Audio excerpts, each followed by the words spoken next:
September was meant to be an action-packed month as we left Savusavu to explore the rest of Fiji, including the Yasawa Islands. But an accident changed everything in the blink of an eye. Two of Giselle's fingers on her right hand were injured while we were anchoring in Viani Bay. Due to the nature of the injuries, we scrambled to get Giselle to the best place to have her injuries properly treated. This meant getting an air ambulance from Savusavu to Nadi, Fiji, and eventually to Brisbane, Australia, where she had surgery to repair her fingers. After her surgery, we flew back home to Florida, where Giselle could go through the recovery process, which could take 8 weeks or more. With family looking after Giselle and helping her through the recovery, I had to get back to Evenstar, which we had left in Nawi Island in Savusavu. Cyclone season was approaching, and I needed to get Evenstar down to Australia. But without my best mate to help me, I needed to find someone to help sail Evenstar to Australia. I enlisted the help of Chris Brunt, who helped us sail across the Atlantic when we first started our journey. This video is about that sail from Fiji all the way down to Australia.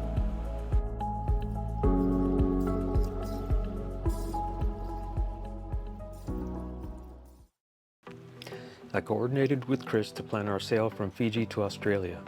The first part was getting myself and Chris back to Evenstar.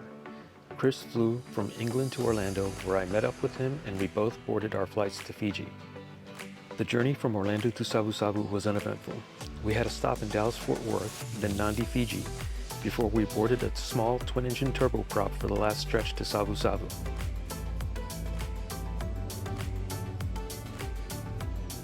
The landing at Savusavu is indicative of how I feel the month of September had been for Giselle and I so far.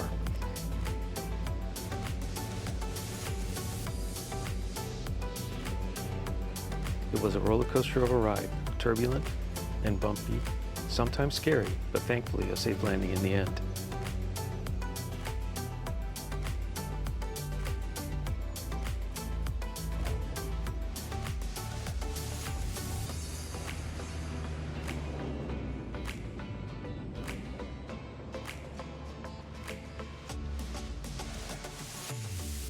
As soon as we stepped aboard Evenstar, I began checking her out to identify any issues we would need to address before setting sail to Australia.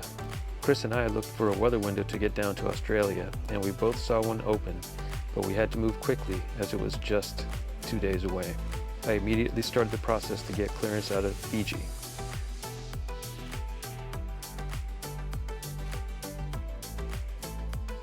We also restocked on fresh fruits, vegetables, eggs, and bread for the passage ahead. So the passage from Savusavu, Fiji to Bundaberg, Australia is about 1,800 nautical miles, and that would be about 10 to 12 days depending on how the weather was going to be. There's two possible ways or passage routes that you can take. One of them leads you north of New Caledonia, and the other one leads south of New Caledonia. As we were looking at the weather forecasts, two models showed us going north of New Caledonia and two models showed us going south. Chris and I both opted for the southern route because that was slightly shorter in distance, and we figured the quicker we get there, the better chance we have of not running into bad weather along the way. Most weather forecasts are good for a week, and this is a 2-week passage, so you can look ahead and try to read the crystal ball a little bit and understand what's coming down the road at you, but it really is difficult to tell where systems are going to end up along your path. Okay, so getting ready to leave Fiji and head to Australia. Got Chris out there getting things ready. Chris Brunt is one that helped us get across the Atlantic when we first started sailing. I'm giving a last check of our weather forecast, and everything's looking pretty good. Wind tends to die down here towards the end, but we'll see. That should make it for an easy approach to the Australian coast. We're going to Bundaberg. So yeah, just getting things ready. It's been a crazy couple of days here as we just arrived less than 48 hours ago and got in and started getting the boat ready to go. Say hi, Chris. Hey. Beautiful morning. Gotta love it. All right. Here we go.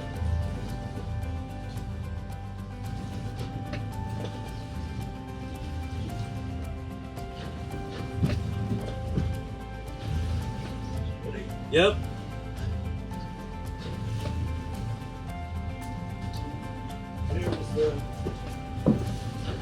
Okay.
So this is day 3 again. The sun is definitely out. The water's beautiful blue color. Oh my gosh. And yeah, the wind has held up pretty good. We've got a fairly decent angle, and we're moving along. We've been averaging 6s and 7 knots all day long, so that's good. So yeah, check this out. It's beautiful.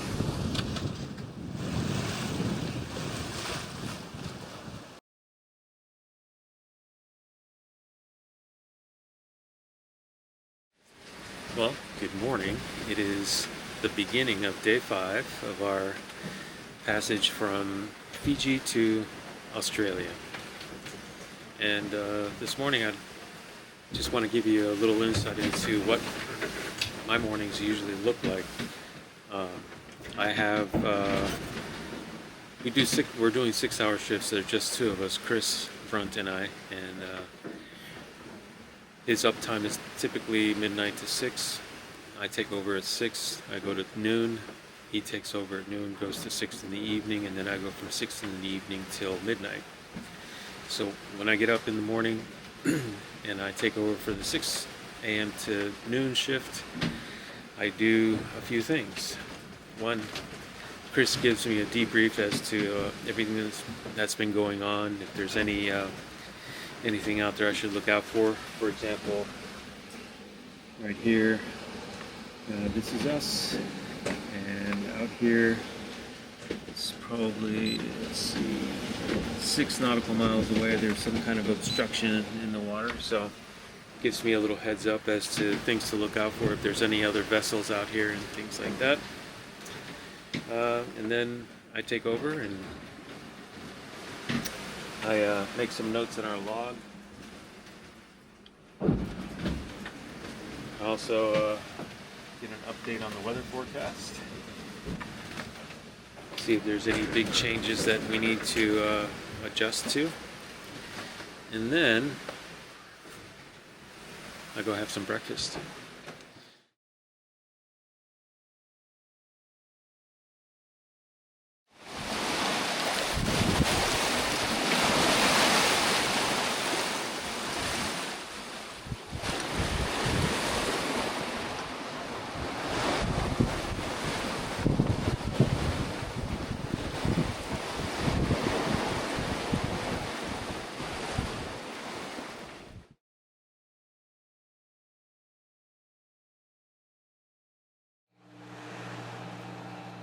Well, good day. It's day 7 of our passage, and as you can see, got a nice sunrise happening right back there, and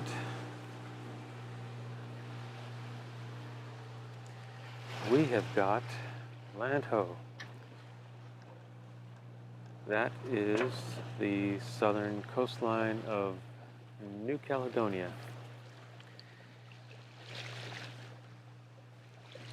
This is officially the halfway point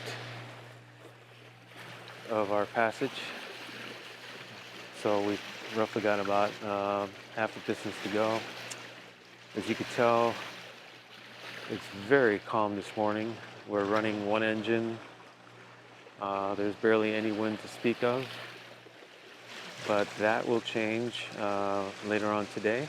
The wind will pick up and we'll have good wind tomorrow and hopefully the rest of the way in to Australia, to Bundaberg.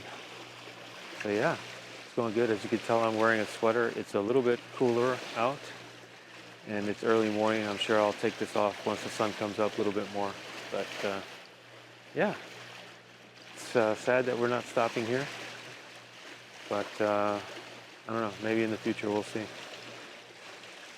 Looks like a nice place to explore. We got some, obviously, nice coastline, and then you have this huge protected area. It's protected by reefs, and sure there's lots of opportunities for diving out here and other water sports. So, day 7. Hopefully it's a good one.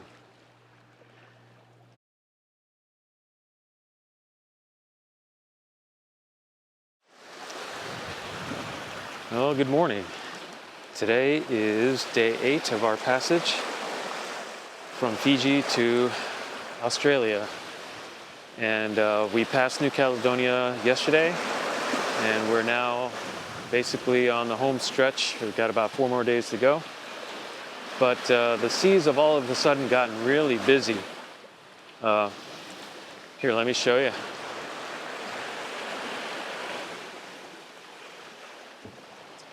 So that is the 4th cargo ship this morning that has kind of like been within range of us seeing them.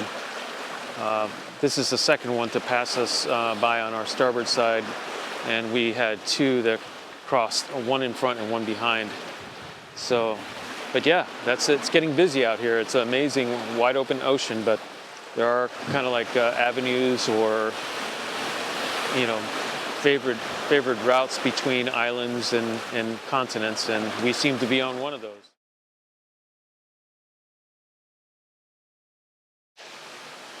So it's been going good. We're making good progress.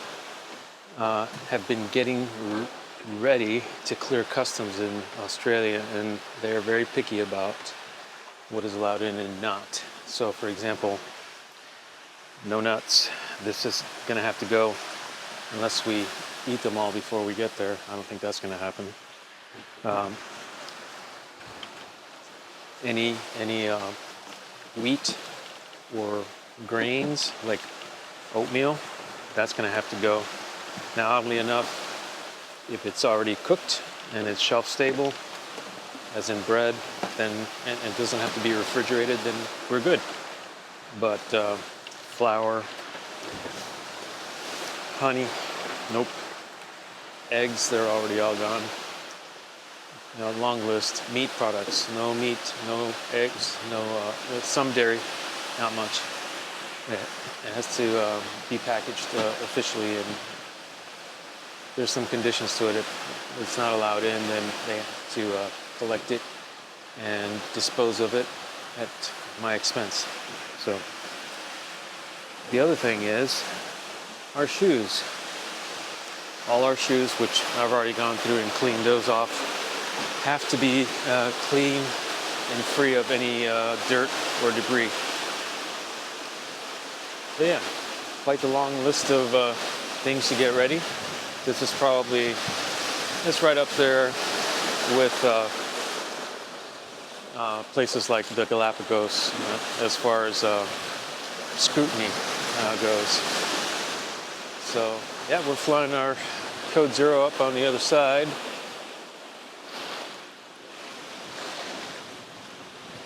And our main second reef. Flying along, making good progress. And everything's going well. I mean, you can see the waves are not that bad right now.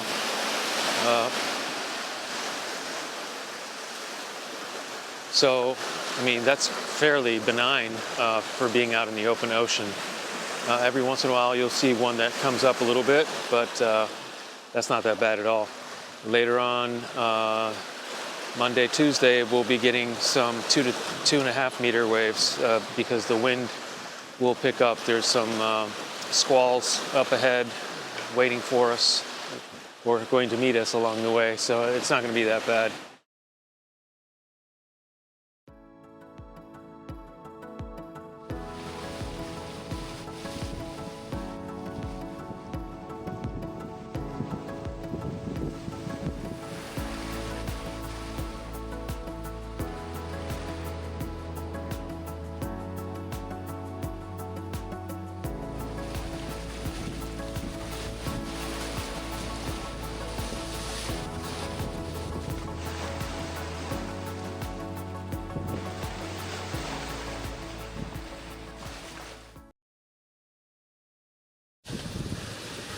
So it's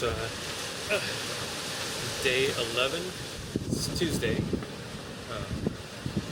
September 30th, and yeah, we had a pretty fast run last night. The squalls came in, we had almost constant winds of high 20s and low 30s, and some gusts up to 40 earlier this morning, and so the sea state came up as well. And I'm just letting you hear a little bit through the microphone on the camera here what it sounds like out here. It's pretty loud. And I'll see if I can give you a somewhat a perspective of how big these waves are.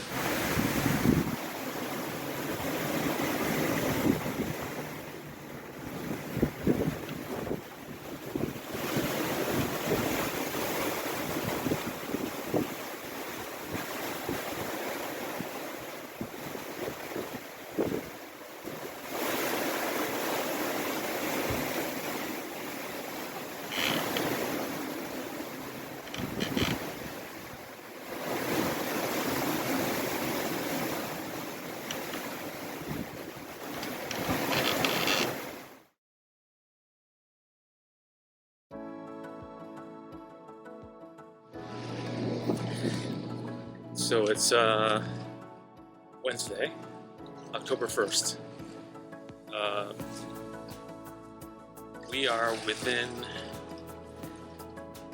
striking distance of the mainland of Australia. We just passed Sandbar a little while back, but we still cannot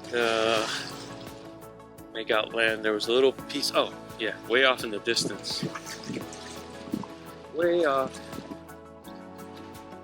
over there. Hopefully that'll show up okay. It's part of Fraser Island. I think it's called Kigara. That piece over there. Land ho. And the kicker is, look at this. Look at this. Is that a beautiful sunset?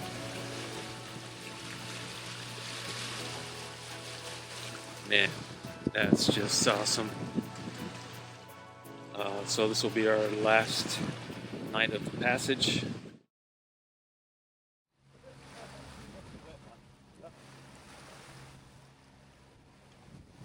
That is Bundaberg. Bundaberg, Australia. We're here.